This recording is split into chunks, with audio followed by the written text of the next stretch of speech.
Hello and welcome to another episode of Grange TV. We have Tim Warton here with us and TAFE extraordinaire David Roberts. Thank you. Tim, do you want to tell us a little bit about what you do? Yeah, sure.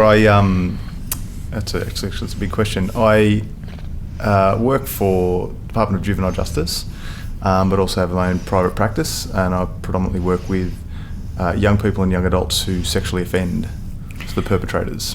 We'll get to the more of a definition of what that is in a second. Can you tell us a little bit about your academic background and what you do, just to give the viewers a little bit of an idea of, the credibility that you have? Oh, yeah, sure. I'm not just making it up. Yeah. So I graduated a health sciences degree in 2004 in rehabilitation counselling. Then I did some study with New South Wales Institute of Psychiatry, which I'd take to leave that. What did I do next? Then I did a Masters of Social Work. Then I did, I'm a PhD candidate now in Social Work and Criminology. Also done a Specialist Certificate Masters in Criminology in Sex Offender Management. And I think that's all. So I was kind of studying, been non-stop since about 2000. Okay, is that good enough for us to continue, Dave? I think you meet the basic requirements. Okay, all right. I didn't see any Cert 3s or anything. Yeah, I know. I don't see any TAFE endorsed qualifications there. All right, we'll have to move forward. Can you explain to us, so now we're talking about the nature of your job. You said sex offenders. Can you explain what that means exactly? Because, that's such a broad term as well. Yeah, it is. And I guess generally people can think about it two different ways. One is people that are adjudicated, or people that have been caught and been put before the court of law because of something they've done to something else, someone else, some sort of harm they've caused. Or some people think about it in terms of harm they haven't caused, but they've still got those sorts of attractions, which is an area of my, professional development that I'm really quite becoming more and more passionate about. Are those people who aren't offending? They've figured out a way, or they're not undetected, but they've got significant desires to offend against children. In particular. What's a child, when we're talking about a child? Because again, this is something that people, I think, is a grey area. So when we're talking about offending against a child. So an adolescent is defined as someone from 16 to 18. A young person is from 12 to 16, and under that is a child. Okay. But it is a grey area, and you move jurisdictions and those definitions will change. But when I think child, for treatment purposes, I think someone that's prepubescent. So someone that doesn't resemble an adult. Okay. We'll come back, obviously, the purpose is discussion, I guess. I've known Tim for a long, long time, I don't know, maybe 15 years. And we both grapple, both did jiu-jitsu and wrestling. And but one of the things I find really, really good when I was discussing stuff with Tim, I went on and did coaching. And, I've coached some pretty high-level guys, and we'll just use Rob as an example at this point. And a lot of times I discuss things with Tim in obviously nothing to do with sex offending, but more to do with, cognitive brain function and how things are placed in the brain, and I think it helps me with my teaching and with my coaching. And a couple of things that have been stuck real well with me and that I've used a lot, because a lot of times people say to me, like, what does Rob have a sports psychologist? Do your guys have a sports psychologist? And my answer to that is no, we don't go to one in particular, but I do have people like Tim and that I speak with, and that we're able to put things together and that are very specific for our guys. But one of the things that always stuck with me and that I used over and over and over again with the guys that I coach is the thing when we spoke about internal rules, and you were speaking to me about internal rules, specifically about the sex offending, but then we sort of segued off into more specifically athlete development and whatnot. Can you even from your area of expertise, and I mean, then we can jump in from a teaching perspective, coaching perspective. Can you explain to us a little bit about internal rules, how they come about, etc.? Sure. So it's a principle that comes out of, or contemporarily it comes out of the cognitive behavioural therapy, or CBT for short. And CBT rests on the premise that your behaviour, what you do, is influenced by your feelings, your emotions, and your feelings or emotions are influenced by what you think. What you think is influenced by what you believe. Stupid example, right? I like to drink short blacks when I go to a cafe. And I drink short blacks because I believe they taste good and they make me look trendy. That is my internal rule. So because of that, I will have thoughts about wanting to order a short black. And when I order it, I will feel good because people are looking at me and think I'm trendy. Now, that might not be true, but that's what I believe. And so the behaviour is I go out and buy a short black and drink it. Now, that same principle can be applied to anything that you do, any action that you take. And I haven't worked. I've worked for a long time with violent offenders as well, with adolescent violent offenders specifically, who are statistically the most violent group, from about 16 to 18. And a common internal rule that drives the thoughts, which drives the emotion, which drives the behaviour, are things like he deserved it, or I can't. Oh, what's my language? You go hard. Do whatever, say whatever you want. All right, okay. There's no big language warnings. If I don't hit him, I'm a little bitch, right? So there's this internal rule. They walk around with this belief system that says if I back down from a fight, then I lose all social respect. I'm not worth anything. So that makes me think when someone looks at me wrong, that makes me think I've got to hit him first. That makes me feel angry or scared or something in between. And the behaviour is common assault or worse. I have a question. You say that's very common with internal rules. He deserved it. Yes. He looked at me Yes. wrong. He deserved it. Yes. That's very common, and I think it's quite prevalent in a lot of young men. Yep. But in case of sexual offending, when talking about the victim, how prevalent is it that the victim thinks I deserved it, especially if they've been subject to?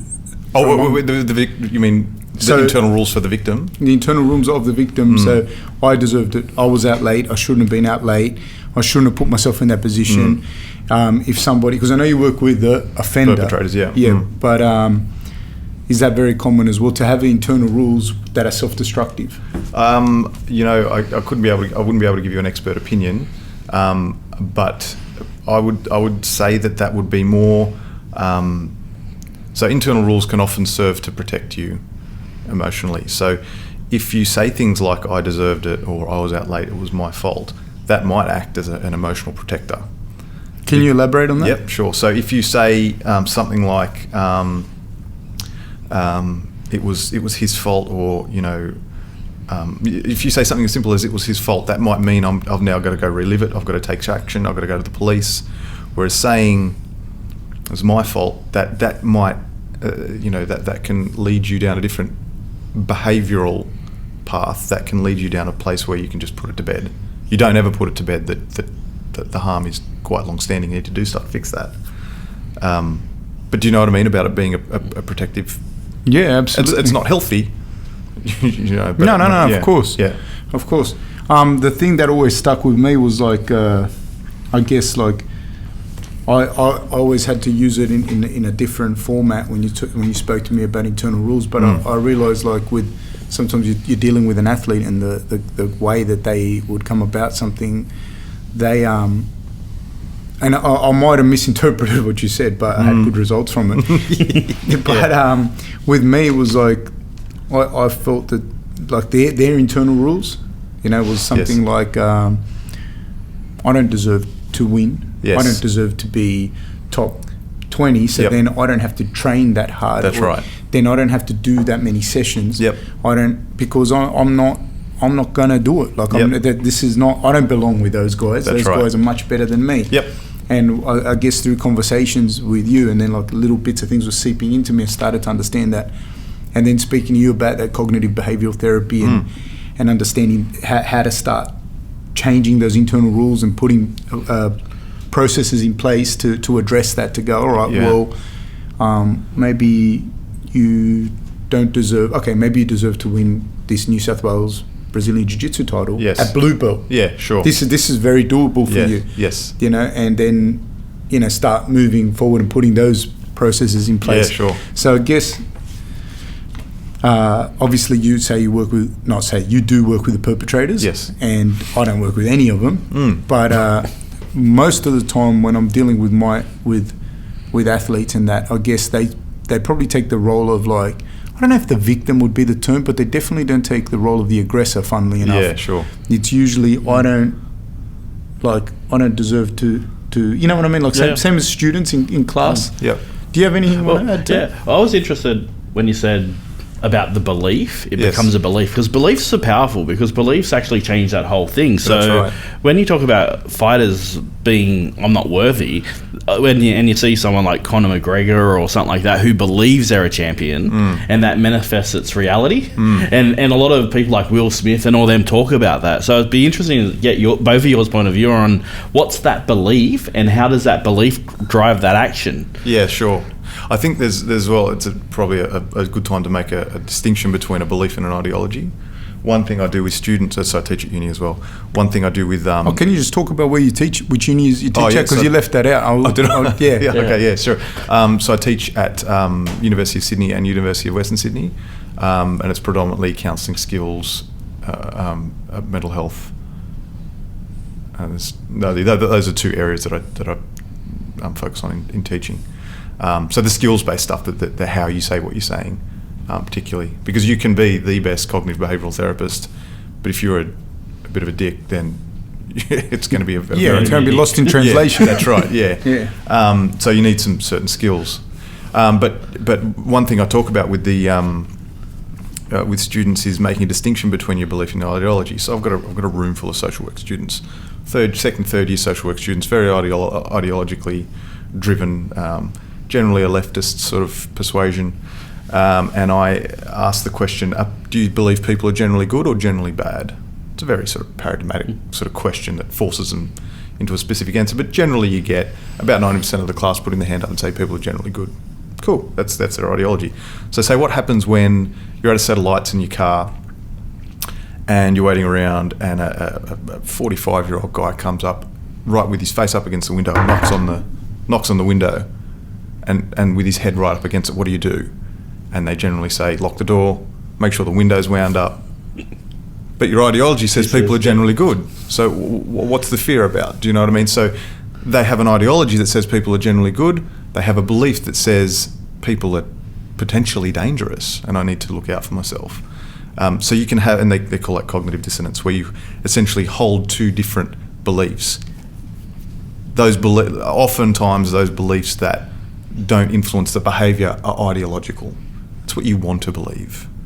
I want to believe that economic equality should be a global standard, but I can't really part with my disposable income because I need shoes. You know. So that can happen too, and that can happen with offenders big time, hugely. You know. Can you elaborate on that?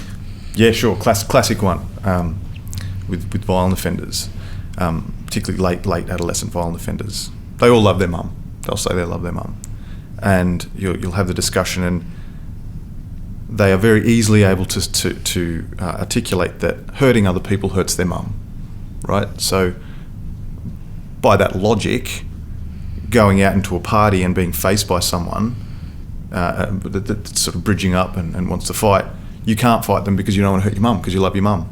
But they still do, because if they don't, they're a little bitch. So they've got these two opposing beliefs that are at war with each other.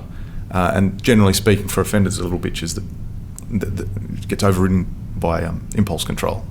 And that's a problem. It makes life difficult for them. So you have to mask it and deal with it with a whole range of...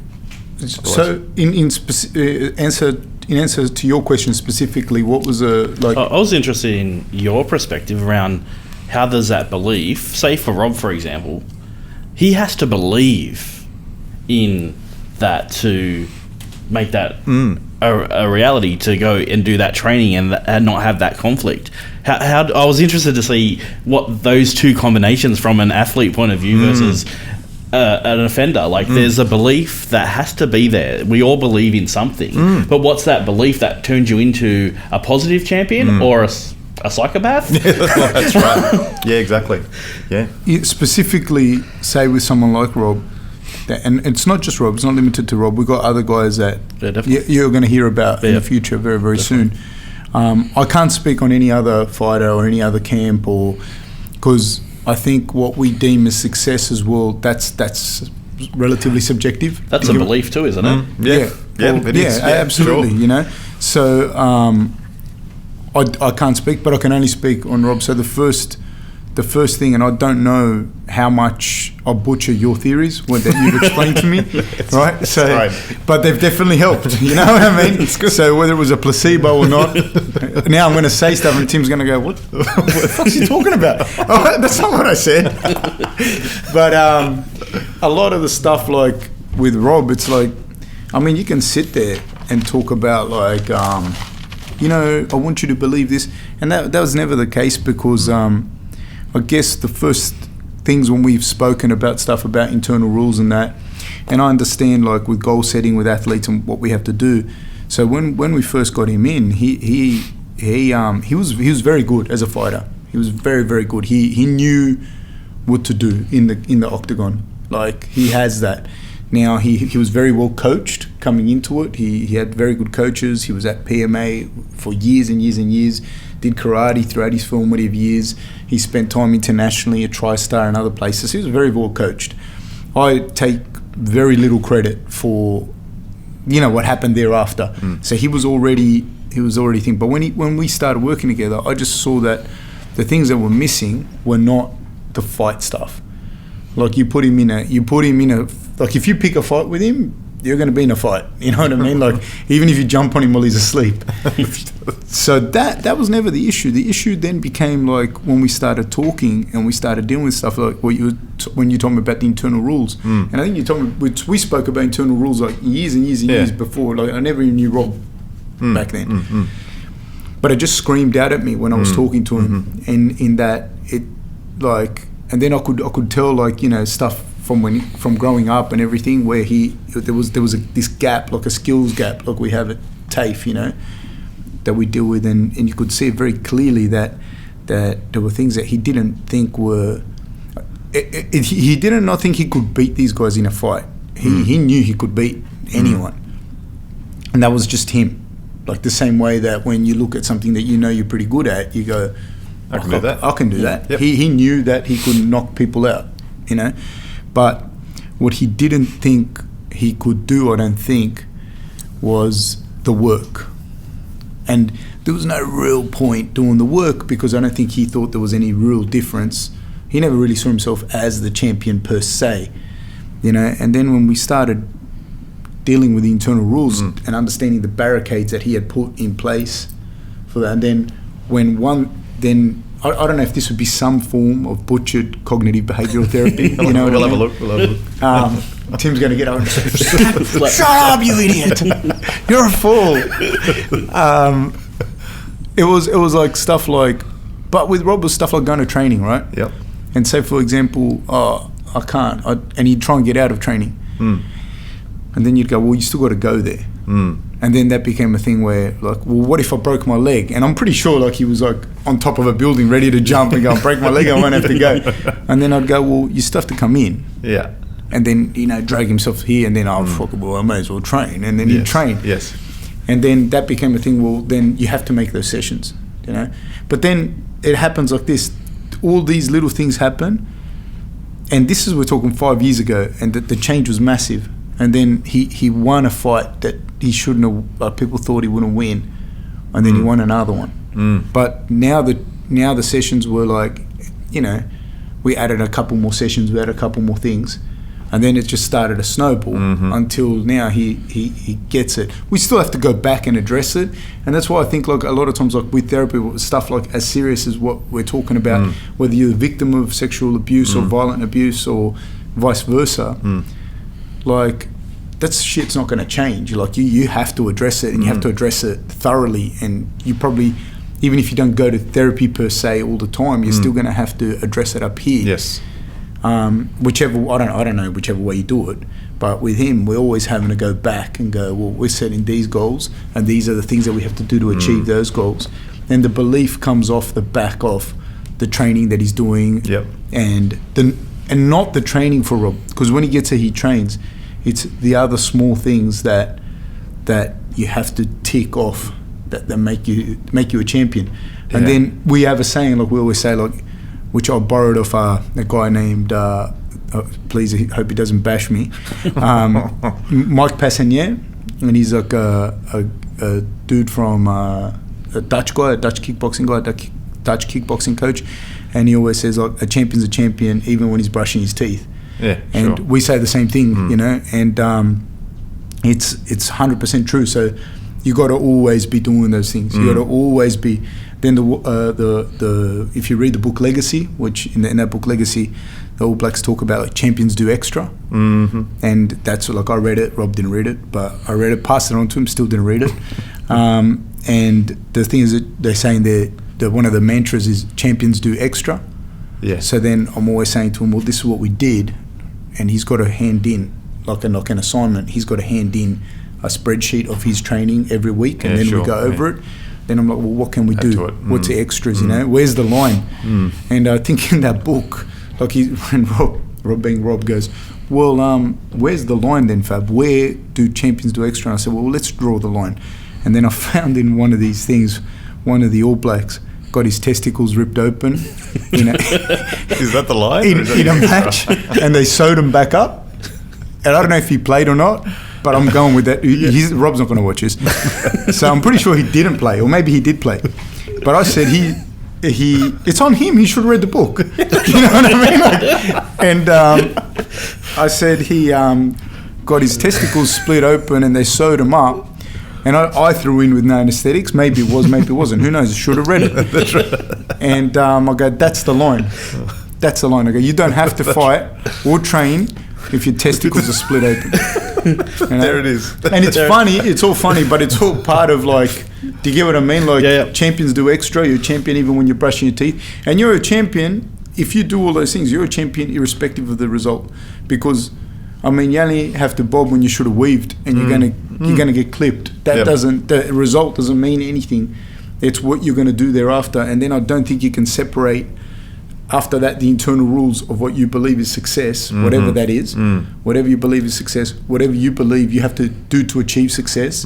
That's in the octagon, in business, in wherever. So as long as you, and I've really started to understand that as well. As long as you do the right work, don't surround yourself with shit people. Yeah. Do the right work hard. Like new good people are going to come to you, and you're going to move forward. That's right. Yep.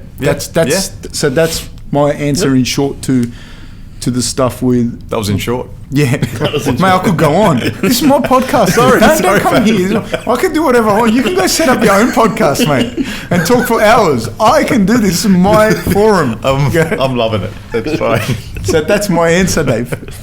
So Tim comes here and ridicules me. Did you have anything for Tim? I think Tim answered my question in 2 seconds. Mate, I'm not an academic, man. I'm not an academic. I'm a coach and a teacher, barely a teacher. And everyone's just taking the piss out of me. Unbelievable. We still love you, I think. Yeah. Did you? It's such a fine line too. So like, I'm still struggling with the belief driving an action, like, because like we see it, if we use religion and war and that stuff, where people honestly believe they're fighting, and that gives them the courage to go literally kill someone. So those internal sort of conflicts that someone's have in their heads, are they really changeable if you've been entrenched with that ideology for your whole life? So if I've been in DV my whole life, and I work with Aboriginal young kids and I see a lot of this stuff, and sometimes I look at it as like, am I ever really going to change your core belief By to DV, make this you mean domestic violence? Yeah. Yeah, if I... Sorry, Tim, one thing. Can you... we spoke before about the difference, if any, between violence and sex offences. Like you said about the we kind of bring it all under the one umbrella. I've worked a lot with, and I still do work with a lot of violent offenders, but it's been said that, and I tend to agree with it for the most part, that the only difference between sexual and violent offending is the choice of weapon. So it's often used to inflict harm, to gain power, dominance, that sort of thing. So is a punch. Yep. Sorry, what was your question? Can core beliefs change? Yeah. If I look, I believe they do, and if I didn't believe that, then I'd get a job in horticulture, I guess, or something. I don't know. But for them to change, in my professional experience, one or two things need to change, or both is ideal. One, their social circumstances need to change, so and need to change well. So if one of the young kids, you're talking about, so I'll premise this by saying my thesis is exploring the criminal identity development, which is, so your identity is largely focused on the beliefs about yourself. So if you have an identity that says I'm an offender, and that's just what I do. I do crime because I'm a criminal. And then you are able to, a good caseworker comes along and sets you up a good pathway into school, and that's integrated well. You make process. Well, how old is this kid though? Let's say they're 15, 16, for example. Kid. Yeah. This could work the same for an adult that gets a job. Yeah. They're integrated into the workplace or the schoolyard, and they make pro-social friends, and they're accepted for who they are. They're not defined by their history. They find something they're good at, and they go, "Oh, you're a really fast runner. That's great." That goes a long way to changing your core belief without ever having talked about it. So CBT happens naturally. All of a sudden, I'm starting to see myself as a decent student or as a good friend. And there's a body of work that's really interesting, if there are any criminology nerds out there, called the Dissonance literature, and that's a study of why people change, and I use it. I lean on that heavily in my thesis. And the big drop off in crime is usually late 20s, early 30s for persistent offenders, and a lot of that is about changed core belief about myself. I'm too old for this. I'm a father now. Things like that. I'm a good employee now. Employees don't do crime. Could that, like I think we've spoken about it before, that could also have a lot to do with physiological changes as Absolutely. well? Yeah. Because you're not as tough as what you used to be. No, that's right. No, that's right. And I don't value that. So, you might be forced to change your values. The other way to do it is more therapeutic, for lack of a better term. It's where you need to sit down with the offender and identify and label their criminal belief system. So it might be, for a DV perp, it might be they need to be knocked into line, or they get out of control, or it's a feminist conspiracy. I've heard that one before. What's a feminist conspiracy? Domestic violence. Okay. And I mean, it's difficult when you're working with offenders when they say that sort of thing, and much more provocative things, because if you go out and actively say you are being stupid, you've lost them. No, because by nature, the dude has to be a full tripper to say that. Sure. That's a nice way of putting it. No, but he'd have to be, you know what I mean? Like, I remember reading that in the paper once, yeah. These people, unbelievable. I'm ssure it was quoted Fab in full tripper. Fab 2017, I remember reading that. Fab et al. 2018. That's right. It's a full tripper. What was I talking about? Doesn't matter. So you female conspiracy. You identified these really quite criminal core beliefs that lend themselves to certain behaviours or lend themselves to certain thoughts. So if you didn't think she deserved it, what you would ask a question and start to have a conversation about, hypothetically, if you weren't going to assault mum, you weren't going to assault your partner, what would you think? And you work backwards and you say, you might think, she's having a bad day, or I need to care for her, or something like that. And then you'd say, what sort of beliefs would you have to have those thoughts? So it's like a hypothetical walking backwards. And I'm obviously doing a Ross job of it now, because unless you guys are interested, I'm changing some of your beliefs. No, 100%. I'm a very kinesthetic learner, a very kinesthetic teacher, so I generally take people through something I want to change, or to explain it. So with that, like, how do you know that the mum might have been the point that you can leverage that off? Because, like, say for example, like, maybe that offender, the reason why they're offending, they actually hate their mum, she was abusive or whatever. What are some of the other catalysts that you can use to sort of go back in terms of change? Yeah, it'll be all hypothetical. Yeah. It's case by case, but I like to use a hypothetical model. Yep. Because it doesn't allow for, but it's not like that. Okay, no, it's not like that, but what if? Yep. And then you can create a little mock world that you can start to apply to different situations. Because often those beliefs carry on to, those beliefs form behavioural habits, and so the kid that's very violent at home is often very violent at school, where mum isn't there. Do you know what I mean? So you can then apply it. Some of the kids I work with in juvenile justice, they're especially when we have a centre down here at Campbelltown, some of the kids I've dealt with they're prone to animal cruelty and stuff like that, and that's an early determination of, well, you actually have no emotional connection to stuff. How does that play into the belief system? And when I get fire lighting and animal cruelty, I'm wanting to start to think about the developmental trajectory of psychopathy, and I'm wanting to see if I can. You have to be very careful, but I want to see if I can start to work on some empathy development.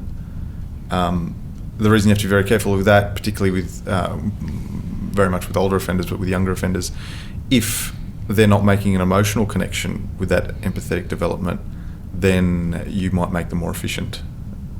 Can you elaborate on that, Tim?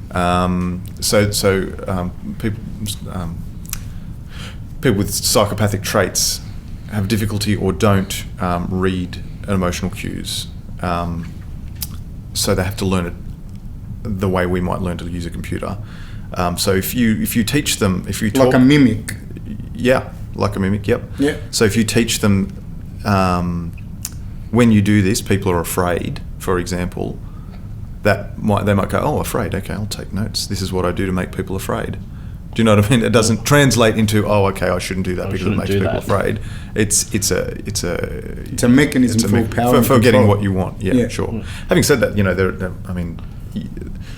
so there are a lot of psychopaths. I mean, I don't want to talk too much about psychopathy. It's not my area of expertise, but I've worked with quite a few. But there are a lot of psychopaths that aren't in prison. In fact, you could argue mountainous companies and shit. Yeah, CEOs of big oil companies, because I don't. Sure. Yeah, President of the United States. that sort of thing. Yeah, that's right. I don't care whose neck I have to step on to get to the top. It doesn't really bother me that people don't like me. I don't get much of an emotional response to that. So here I go. Yeah, I'm going to make some money. That's very common in the corporate world, and like even as in management, you find that there's those particular personalities that will destroy anyone. That's right, and they're not succeed. particularly bothered, and they don't break the law and they don't kill people, not because it's necessarily morally wrong. It's because it's going to stop their progress. And this is I would hope these people are few and far between.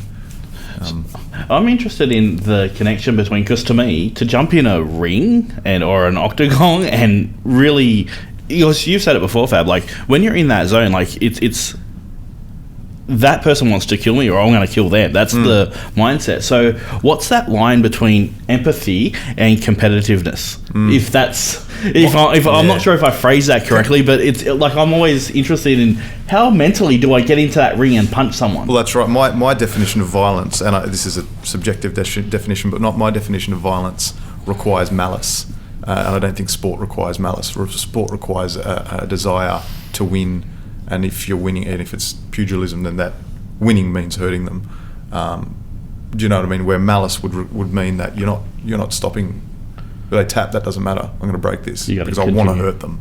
That to me is violence. But there are people like that compete in those sports, and those sports I think lend themselves much more than ping pong does to that personality. You know what I mean? That's right. Now I'd like to think that by and large, and it might be through a process of cognitive behavioural therapy from years of doing martial arts, that behaviour is somewhat tempered.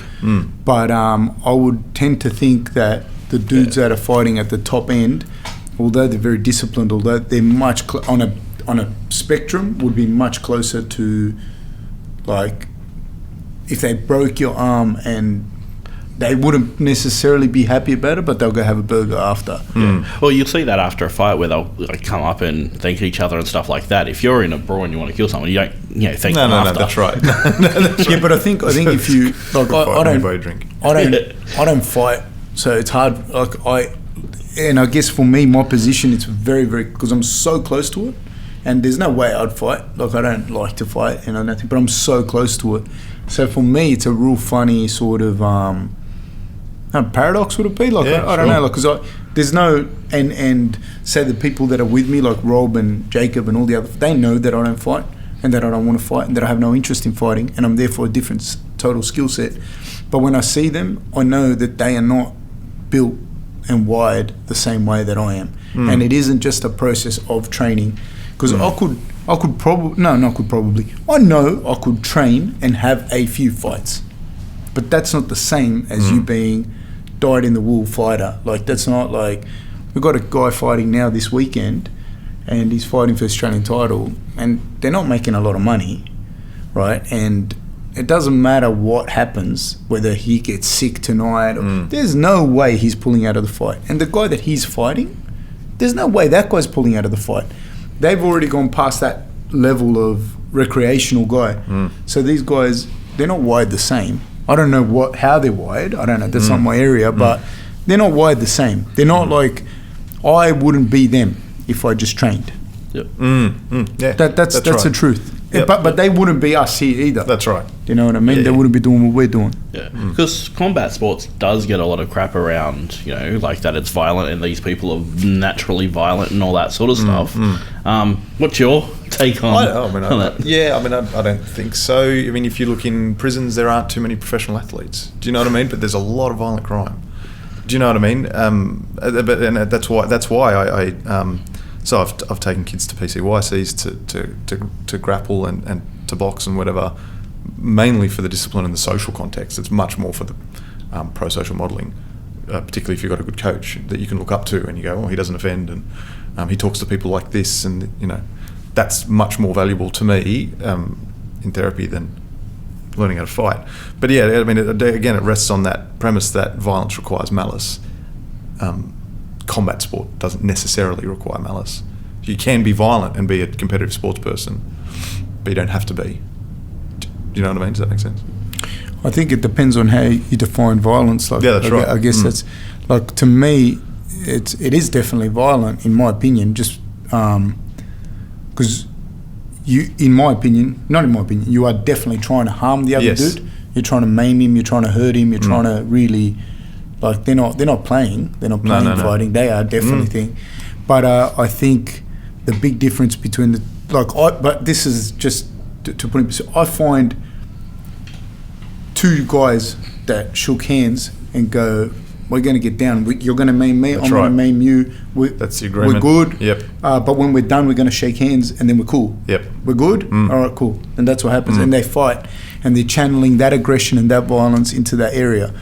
I find it incredibly more violent and incredibly more malice-stricken when I see a soccer player run up, or football player, soccer player, whatever they are, run up from behind and slide tackle a dude that's going to put that guy out of his career. And I'm like, and then get up and show zero nothing. Right. And I look at that and I think, that's violent. That's right. And that's malice. You know what I mean? Yes. Like, I can't even, or a dude that's doing a Tour de France and knocks the other dude off his bike, maybe off a mountain or something. I find that, because there's no agreement before it. No. There's no. It's not a part of the sport. I just want to. I want to screw your life up. Yeah, and I find that person much closer to a psychopath much closer to violent, much closer to doing anything they can to achieve their goal at whatever happens to you. That's right. Yeah, I agree with that. You know, yeah, and, sure. and that's probably where my thing is with that. Like, I feel like,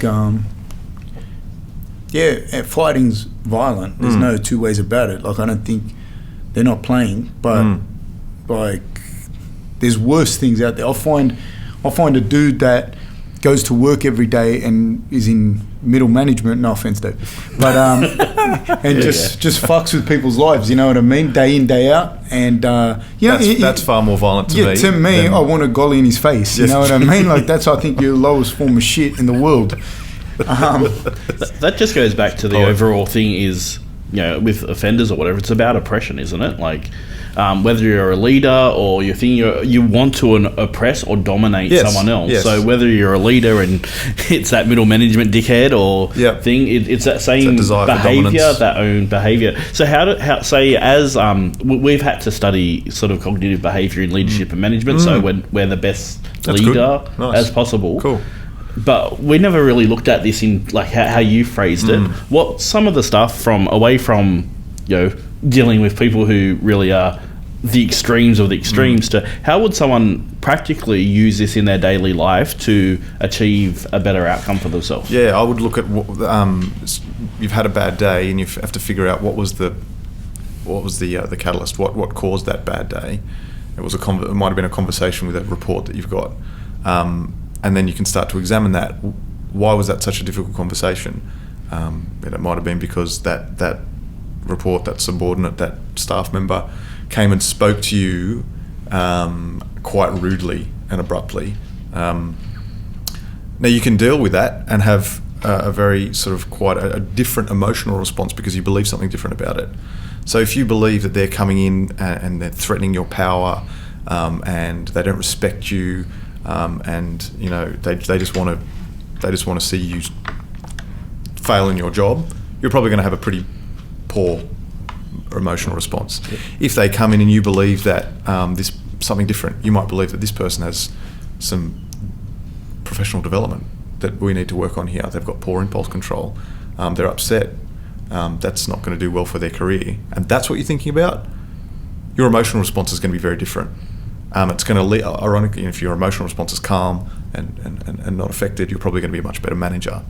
But if you're taken aback by them sort of having a go at you, you're much more likely to fight back and start an argument. No one wins an argument as soon as a conversation turns into an argument. You know. So with that, Fab, like when you're prepping a fighter or whatever, like how, like when they're going into the ring and they're like, because what's the level of mentality that you create around Rob prior to that, so he's in that mindset of like whatever it is to be in that mindset to take on the world in a right frame, because Rob said it when we first interviewed him, he went out and it was the wrong music and that changed his psychology of the fight. I'm interested, like what's it wasn't so much, even in that fight, it wasn't so much the change of music that changed the psychology of the fight.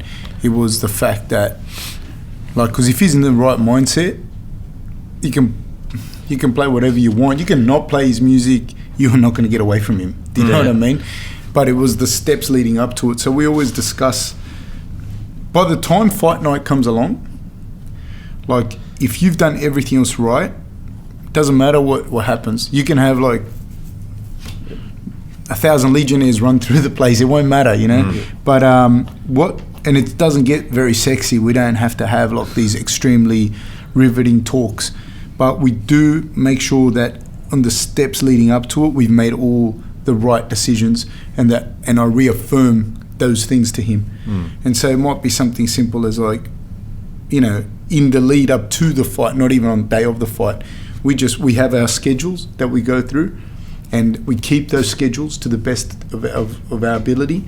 We make sure that we cross all those things off, and that it starts to become very calming for him. He knows that we've done right. The weight cut goes correctly. He rehydrates correctly. We have a rehydration program that he goes through, and all these things start leading into fight time. By the time he gets to that, and we're hitting all of our routines, which I suppose is some sort of cognitive behavioural therapy thing. definitely cognitive behaviours. Yeah, Like, absolutely. Yeah. so we're hitting all those things. He's on. Do you know what I mean? We might say to him a few key points that we say to him, and that's it. That's it. Like, it doesn't. But you can't. Like, say for example, if you've never trained before, and then you get or you trained a little bit, and then you get the best motivational speaker in the world to speak to you before the fight, and you go out and fight like a Romero, Luke Rockhold, or a Weidman, you're going to come out in a box. Yep. Do you know what I mean? The other thing we speak about a lot is, like, sometimes, and I won't name anyone or whatever, but sometimes you get fighter A will fight fighter B, and fighter B should never have taken that fight for whatever reason. Maybe fighter A got changed at the last moment. Maybe fighter A didn't make weight. Maybe combination of the two things. Maybe he's flown all the way to Sweden or wherever to fight.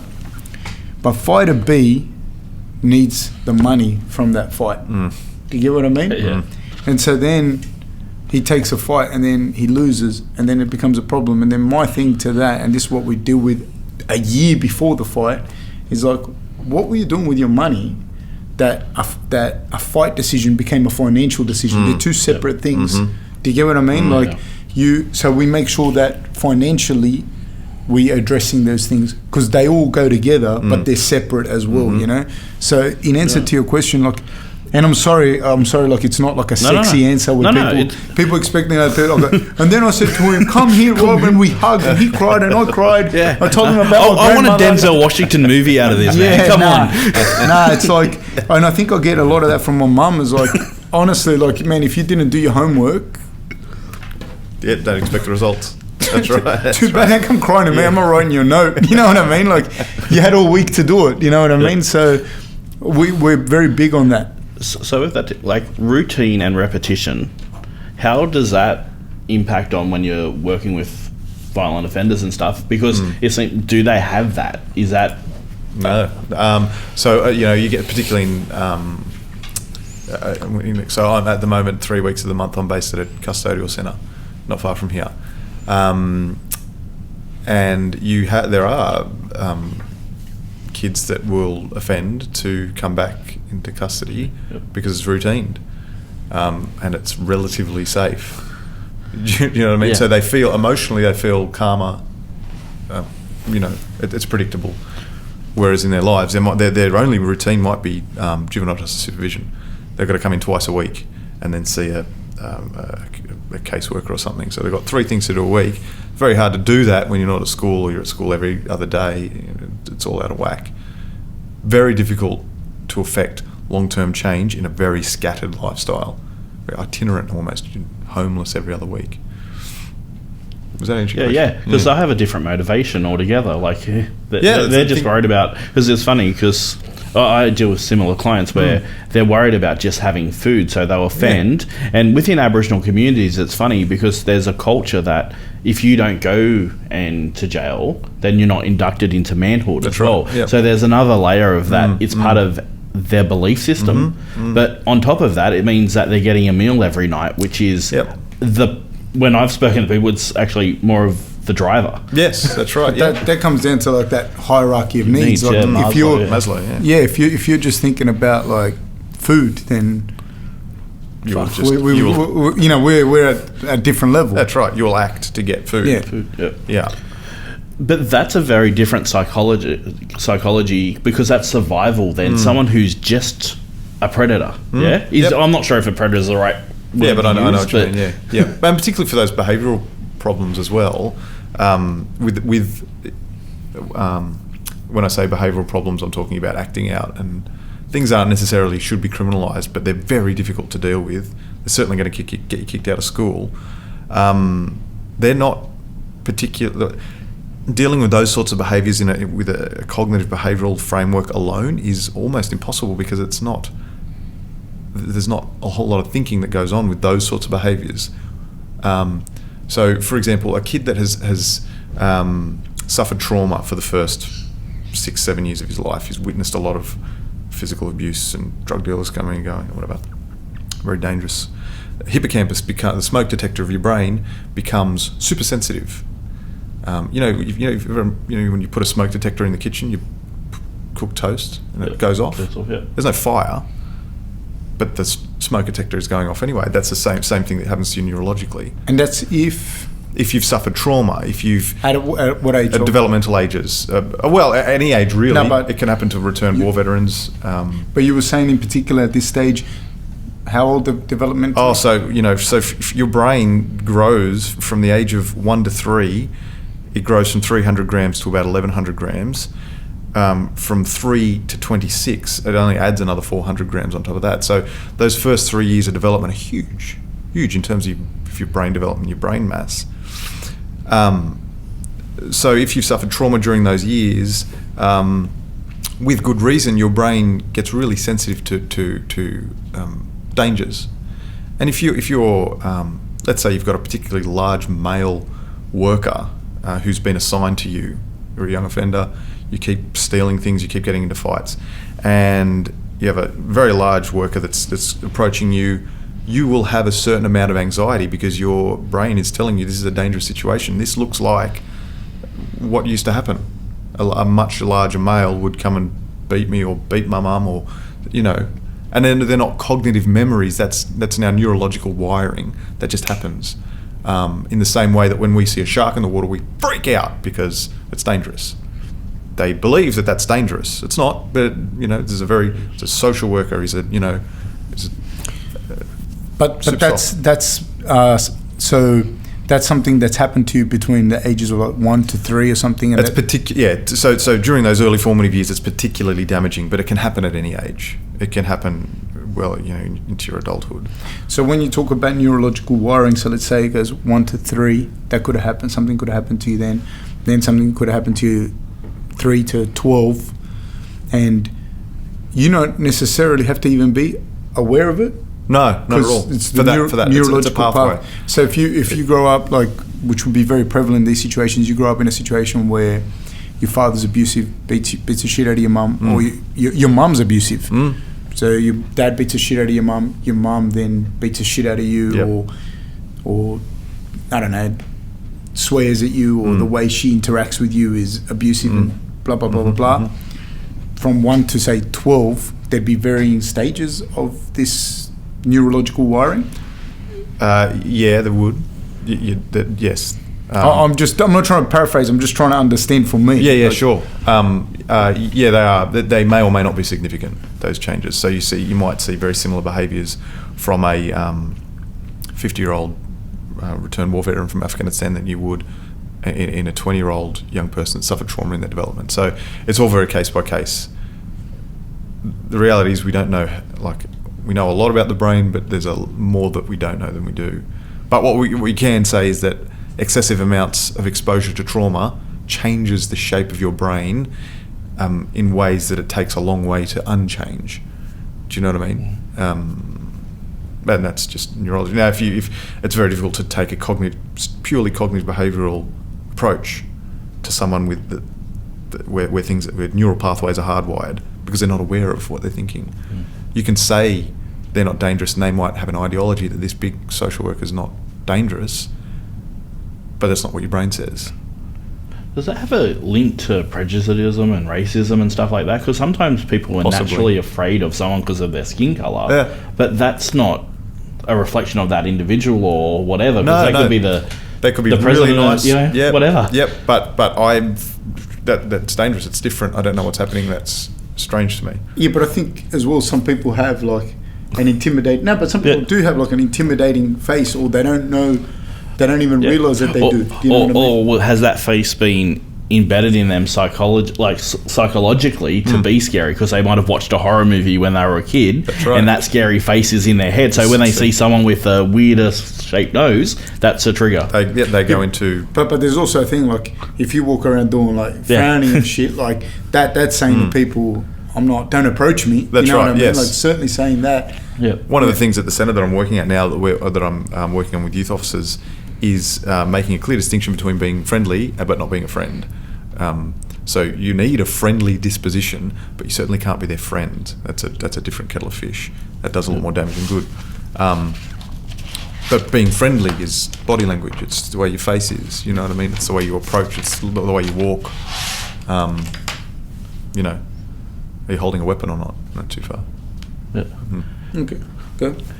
Just with that too, it's interesting too, because like I've gone through a lot of recruitment and stuff at the moment too, and naturally it's one of the things I've been challenged with is like being in a panel and just taking stuff neutral as it comes in. And part of cognitive behavior is when you meet someone is you're coming in with no preconceptions. That's really hard to do. Very hard. Yes. It's funny you say that. Last week or the week before or something. So I'm also working with assistant managers, middle management, people who supervise offenders, and that's one of the things we're working on is being aware of your own bias. I don't like this particular worker because I think they're too soft. Yeah. Do you know what I mean? And they might not be, but that's what I think, and so I'll manage them differently. Or I'll be harsher, or and I'm not getting the best out of them because But that needs you need a serious amount of self-awareness to be a good manager, and that's all CBT stuff as well. Yeah, because some of the trainings I've had around that, and I'm trying to teach my staff, is sometimes when they're communicating with a fellow staff member, that whether you like it or not, you've just brought in all your energy and all the stuff you felt prior to that meeting. That's right. And it's completely unrelated. So if you're angry about this other thing and you've brought that into this new conversation, you're angry. That's what Fab was saying around, you have that angry face. So that person on the other side of the table still sees you have that angry face, so they're going to react that way. That's right. And they've brought that into the conversation that wasn't there before. Yeah, exactly right. I don't use it anymore because it's inherently criminal, but I have used it a couple of times. It was a clip out of The Godfather with clients who would walk into situations and try and dominate situations physically or with their body language because they need to be in control. Is that cognitively or just behaviourally? Just as well. behaviourally. It was both. Okay. It was both. I need to be, because there's a difference doing it consciously. I'm coming here and I'm going to sit up that way. Yeah. But when a conscious thought happens, so no one thinks about changing gears anymore. People that can drive manuals. Yep. When a behaviour happens often enough, it becomes unconscious. So he'll walk into a party and feel like he has to be the man, and so he will very, very easily start a fight or provoke one, so that everyone knows he's the kingpin of the fight. So anyway, so I showed him this Godfather clip where there was what's his name? The actor? Marlon Brando? No, Al Pacino. Okay. He offered to buy out a casino, and the casino owner was with Al Green. That's it, with Al Green. You don't Mo Green. Yeah, Mo Green. Yeah. You don't come in and talk to a man like Mo Green like that. And he was getting up and he was dropping racial slurs, and he was standing over him. And Al Pacino's character was just flatline. Calm as a cucumber, didn't make any rash decisions, didn't have to stand up, didn't have to throw a punch, didn't have to make a threat. And it was clear who was in control of that situation. It wasn't the one that was trying to assert power physically. It was the one who was calm and collected and could make rational decisions. And that therein is a model for anger management from a CBT perspective. And I really wish it wasn't a mob lord, because it's a really helpful clip. Yeah. But that you obviously, are you a fan? Like, have you watched like all the Godfathers? I'm a huge fan. Have you read the book? Yes, it's probably my favourite. The book, like it's a crazy book, man. It's pretty good. And one of the things that's interesting, talk about like neural pathways, and you talk about like cognitive behaviours and that. And if you see, like Michael Corleone, he was never going to be Godfather. He was just the kid that was going to be. That's it. And then when you look at that, and I know this is all fiction and whatnot, but then you look at that and you think, like, how much of that is cognitive? Because, when his father got shot and and then he kind of got forced into that life. Yes. And how much of that was like neural stuff that he would have subconsciously picked up, and the only difference was that instead of joining the mob, he joined the US Army. Yeah, that's right. And he got the same, because then when you read the book and you see how well structured like the mafia was, like with the capos and all the stuff, and like you think how was that cognitive or was that neural wiring? Well, your cognitions will shape your neural wiring. So a good way to deal with trauma is to sort of make you aware of what you're thinking, but it just takes a long time and a lot of DBT principles and relaxation and all that sort of thing. But you can change the shape of your brain. It just might be harder than if I was going to change my choice of coffee. I could change my choice of. Oh, I do. I've changed my choice of coffee by fair trade, for example. I go, I don't want to drink that because, it tastes like oppression. So I don't drink that coffee. I like to drink the one that tastes like freedom and organic and all that sort of crap. Now, that wasn't hard for me. Someone just had to give me a little bit of evidence and change my mind, because nothing's too hardwired about coffee in my head. But for someone who does have some serious neural pathways laid down, it's much harder. If all of a sudden the gears were the wrong way around, you'd be starting in 5th gear a lot, because that's the pathway. 1 is up here, and then you go to 2. But if you have to do it backwards, it's like riding left-handed, for example. So when you talk about because the thing could you explain a little bit about the neural pathways and the cognitive development? Because I'm a little bit stuck. So neural pathways would the neural pathways would get wired earlier in life, or they get wired because of cognitive stuff, or can it happen either or? It's easier for a neural pathway to get laid down earlier in life. If when you're hungry you do something about that, you cry, or as a child, or you ask mum or dad for a tub of yogurt or something, and you get it, you are never going to be anxious about food, right? And that doesn't take very long. Does that make sense? Yeah. So, but if during those formative years you cry and nothing happens because you're hungry, you might become very anxious about food and about where it's going to come from. That only takes a couple of years, or less, or much less. It only take a couple of months if you train a child to do that. That's a horrible thing to say, train a child to be anxious about food, but you know what I mean. Where that would take a lot longer with an adult, because they can reason that trauma out. They can go, okay, I don't have access to food. How am I going to fix this? I've got to get a better job. But as a parent, because you get all these different things where some parents will say, your baby's crying, don't give them the bottle straight away, or wait till they cry and then give it later. Isn't that... Yeah, and that's very contentious. They've found... I've got 4 kids, so we looked into this a lot. My eldest wasn't the greatest sleeper. And they've found that cortisol levels remain irrespective, so called the stress hormone, remain irrespective of whether or not a baby's been picked up or comforted and they're crying or not, whether they're crying or not. So if you let them cry out, whether they're hungry or uncomfortable or they just want to be close, and they stop crying, if they stop crying because you've let them cry out, the cortisol levels are really high, just as high as when they do crying. So it's not that they are calm and relaxed, they've just gone, crying's not working, but I'm still really worried and stressed out. And you know what, that makes sense, because if you 2,000 years ago and you're left in a tent somewhere, you need to be close to your mum or you're going to get eaten by a wolf. Yep. Do you know what I mean? Will that have a long-lasting effect, like some people claim? Possibly. I think empirically it's very difficult to tell. But yeah, quite possibly. I see it for when kids get more into the 3-year-olds, where young kids who are in foster care and stuff like that, where that comes out strong. Yes. That you put them down and they eat up all the food within the first couple of seconds. Right. Because of that. Yep. But yeah, it's just that interesting part was when does those really stick for particular ages? Like this at a baby, they just need the nurturing, as opposed to this. That's actually survival. That's right. Yeah, exactly. If I'm not close to mum, I'm going to get killed. That's anxiety provoking, and rightfully so. And now if you try and force that out of them, I don't know. You're playing with some innate qualities to the human condition, I think. That you work with predominantly violent sex offenders. Not necessarily violent. Well, it depends how you consider violence. Yeah, sure. So when you work with them, you're a counsellor for them. Mm-hmm. Can you explain that role? Because I imagine you'd get a lot of people going, "You're on their side." Yeah, that's fucking their side. How dare you? That's right. Listen, you just don't get caught. Yeah.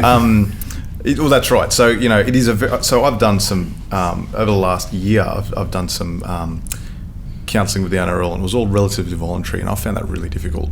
I had to adjust a lot of my practices and figure out what I was going to do, because it was kind of normal. Because of sex? No, because it was normal counselling. It was just about general anxiety and some other issues.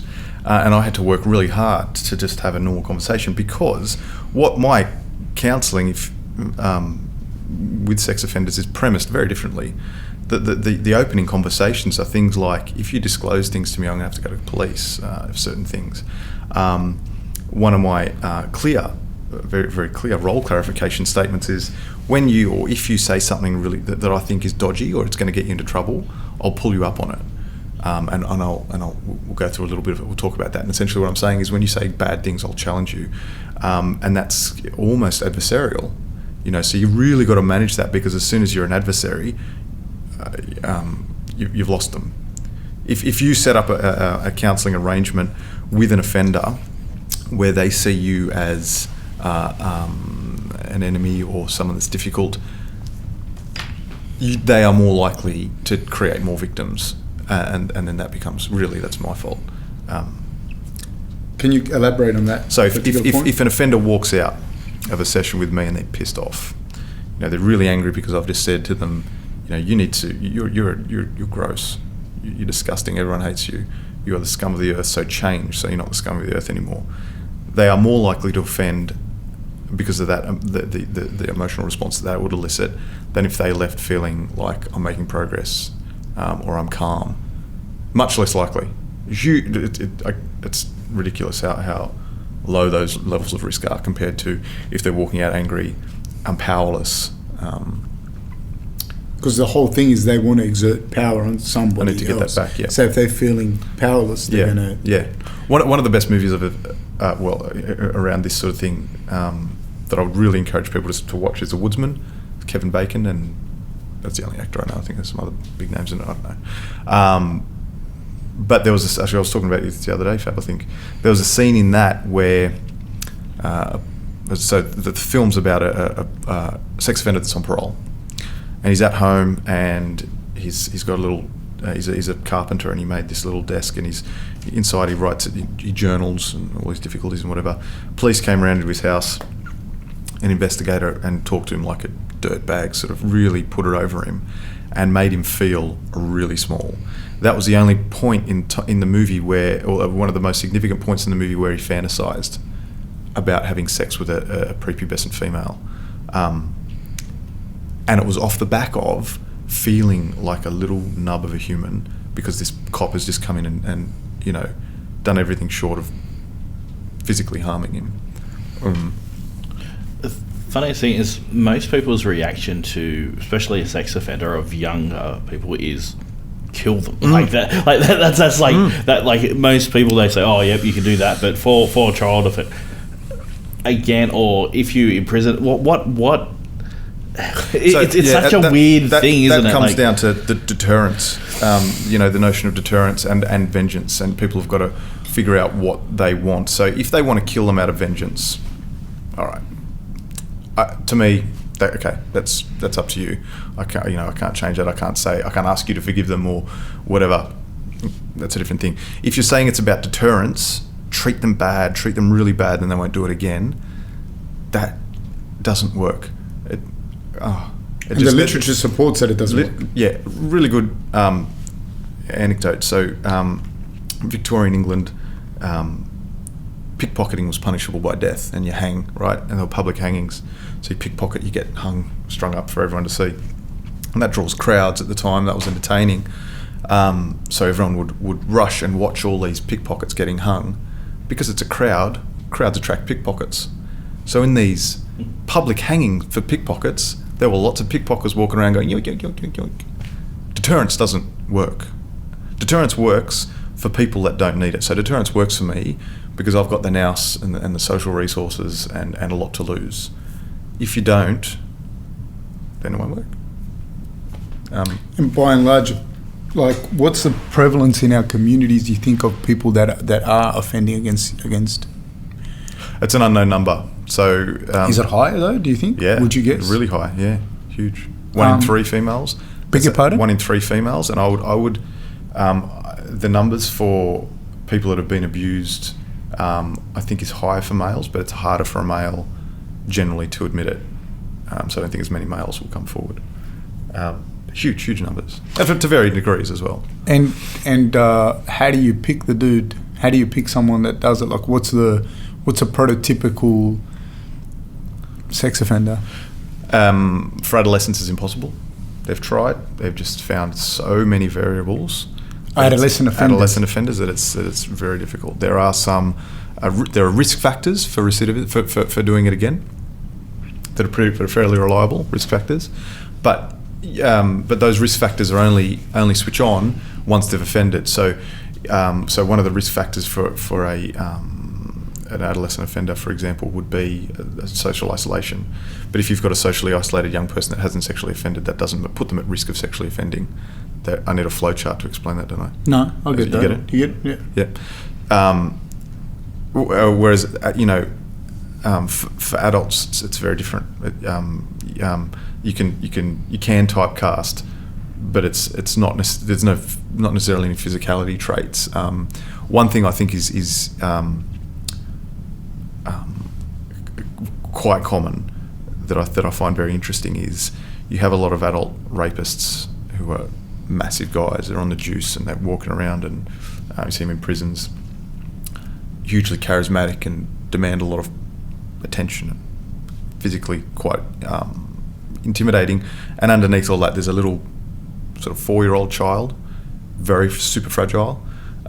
So to say that they're to give straight up typecast is a bit of a dangerous, But I guess what you're saying, like that they're the things like, because for us, for I mean, I don't know, but for me, like that kind of stuff that you're saying there is like something that's very, it's very interesting for you to say that. You know what I mean? Like, because I think people always think like it's a creepy old guy that's up the street, that's thing, and the guy's probably like, mate, you know what? I've been working my whole life. I don't want to talk to you. Oh, that's exactly what it is. Right. You know what I mean? Yes, exactly. And it's this guy that you might see at wherever. You know what I mean? That he might be, I don't know, like relatively. I don't know. I don't want to. It might seem like so. A lot of sex offenders have got families. Do you know what I mean? And they can hold down jobs.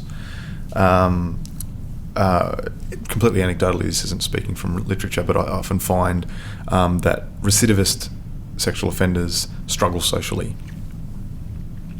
They might be a little odd. They might say things that don't quite fit the conversation. They might be social isolates somewhat. Drug use is prevalent. And what? I've dealt with people from domestic violence, guys, and abuse. They have a similar thing where they're slightly off, and you talk to them, it's just like, why would you even say that, or why would you withdraw at particular times? Socially inept. Yes. Like it's obvious sometimes, but it's not obvious in the moment until It's become clear that someone's off. Yes. Yeah, that's right. Yeah. I think like it's almost like two social isolations that you're talking about. I don't know, maybe I'm incorrect. There's the dude that by and large physically they'll do weights or they'll thing and and they're kind of hiding at the front. That's right. And they exactly might go to a gym. The opportunity arises, young girl, young boy, whatever. That's one type of sexual offender. Another type of sexual offender would be he's socially isolated, but he removes himself that's right. from it. So he's hiding behind it. So this other guy, the first guy that I was saying, he might be with a group of guys, he might be, but he's hiding in isolation in a different way. Right. Am I correct with that? That's spot on. It's a really good way of looking at it. The only danger is, and I'll say this because this is potentially going out to other people, those traits don't inherently make a sex offender. So you might have the guy that's hiding at the front that does weights and he's intimidating to talk to. You don't like talking to him. He might just be a douche. Yeah, he might just be fine. And you might have the guy that's hiding at the back and he's a social isolate and whatever. He might be autistic. He might just be a big gamer. He might be playing Call of Duty or not. But these are traits that they tend to have. So one of the things I go through in treatment is social skill development.